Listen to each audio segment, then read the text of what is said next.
yenim bifa eda Reverend Obofo ene agrada entemu nsɛm a ɛkɔso ɛwɔ social media trend wɔ hɔnom na yenim sɛ ade sɛ bia no there is an update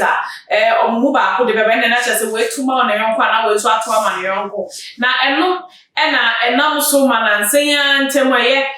yawade ye dranko a ya arrest nana agrada na Ghana fo bi mu ka se one obofo ntokwa omwo ne nsem bi okokeka ye eno so na nam na ye dia arrest no nso etwire no aposifo ba out na se mpinifo ba abonten no ebetwire mu se enya no nti na ya arrest no na mmom ni TV stations na owo no na all new licenses nti na ya arrest no over that na ya close ni TV stations no na we na ya granting a bill ndra na ya de ya chi na ya san granting a bill a ye de ni pia na obofo se da bi da ensem de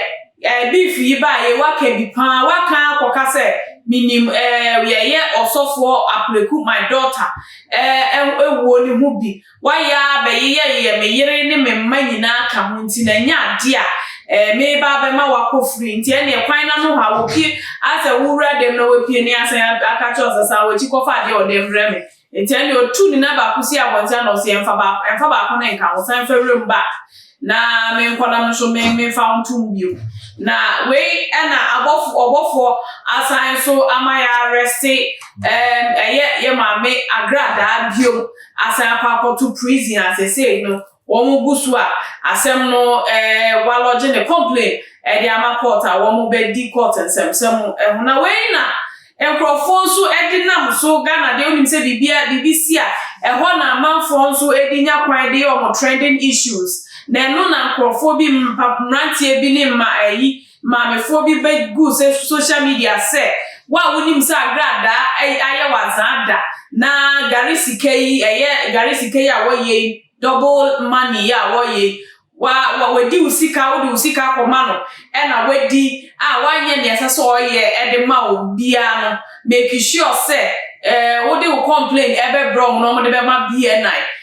omo de numbers to ase enti na chese a trending enti na wo ma wo nchichichi baby yin baby a se social media enti bibia bebe bia no obi we krase kra wote na no na ye arrest agrada bio mu no ye bo mo enkrofo a omo odedi omo ka wa twa omo adi ni nyina ebi mu fefa for mo bags so omo ba no ma ba be say agrada fie ni fie ye work aswe omo ba be say no nti we na ebi mu feature say omo ba na ni obi ebi fi koforidua agogo ne konongo ne nasefo nyina ya Messi ni bi kire mu a wo ye Messi na wo ba agrada nchen osi obedobu ni sikeja ne bre wo bre no dia to tools bia ebeboa na ma na adwuma na ye easy na we no ba ye no omani tua eye 8000 so obedobu ama no wie no say won toto ebubro say kan say brown one ebubro brown one na eno sa brown one no ebi enye common nti na be cost no 6000 na when am saying ni ka say 6000 e dia se metimi abranya 8000 aba me feel say wo bedo we bi kra na okobo obosia mpo na wode ba be hu say ebe hwe say ye be dobo ama na ye dobo ma na eja wakotua ne ka na anye ye me ba ya osanse mensan koto ebubro nkosua na me mfasika 6000 embra no na ye wode beto abubro nkosua no dia ye doubling money na ma me dia ene no pa dia nya dia metimi enya me nya inti be 3 months nie no this sika ne baaye wadi echi wa ya say agrada be sign di sika ama ne ba because 6000 no beto ebubro no nya di obenya nti no fa ne sika ama ne ba be si na 3 months nie emaye inti enyo ti say arrest na ba ne yesi wa wode okabia no fa wani mbra na frɛ wo number ni we no ena enyo no so fa ne bag efi koforidia agogo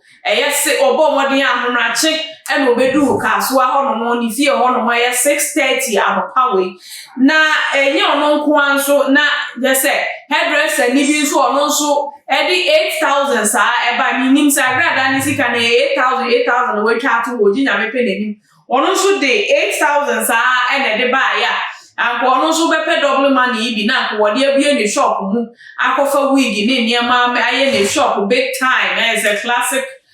saloon papa enso ono so ni ti anye ye nti ono so asori efi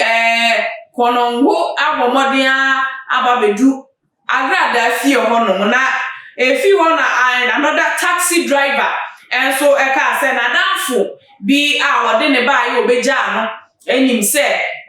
agrada no wo yeska emum de wo hu say wadobu sika ni bi da na emum based on adansi ebi mu sheda be gina TV ne so edi wa agrada ho ne ne account ono de onim say ye no kwenti na danfo ne kan ya no de ne ba agrada anche na ne aba na agrada anche so no ni awo ba se wo bepen wenya enti sa asem na ba se de ne no mu nyina wo ba be jom sika enti wo be ja na danfo se won be obeboa no na waji ni sika ne won bedu ye no agrada boys wo mu gufie ho no mu bi e no mo beto o mo no mo ba ye no instead so meka so ya chi ye madam bio asa ne na kwa akotum ye nya yi na asa ye no o mo find that down da o mo ka cho mo so waba na wo fie o ho no wo inside enti no de wo be hu na wo de ma scan sana mama we hu no enti no akwa ne ka say oni ske bi obesan dia ma abrantie ni no outside ka so the ade no kra ya se a chiro na wa se akwa akodem enti hu hiampo den na wo ya wo bebo no na che se emrantie no asiketi ejina dan na no se nya de o mema nkrofo yi ase fie ho na nkrofo no so aba so mo bedu o musika o mkuta o musika kotoku o mo bede na se omonza nkaska na ne na agrada obepia aba no na ni fie ho de ene ya mutu duru ya hye no na che se eno ena victims no aba so mo ba be ye agrada efie ho no de ba be so be fi prison be ba no obaba be to dia ni fie ho no aye na ebusua ha ena meja mo sine mo me two question na mo say victims no omo hye edan na sa agrada property na right ana say enye right wo say omo hye dan no hye omo sika nim no no so Philippines a odi omo afam ni bi ana say wo hu ni say omo nyan na aban ana say mra no eni agrada endi no senia ese ana media amount momodi ama to question e dey amount enti momodi ama for comment ebe to comment section hono my fefe nya dey fa asem yi hu na Facebook follow on Instagram Twitter ho hia me pa Facebook and YouTube also subscribe so wunya subscribe ya send ebe ya dey be to bi ano alert mobile money alert na wa bomodi enya alert no e wo phone so na wa follow up Midi ene aposua pukua answer aka Queen Fidi apa 1 koso ana subscribe ena meja wesi that's it message ya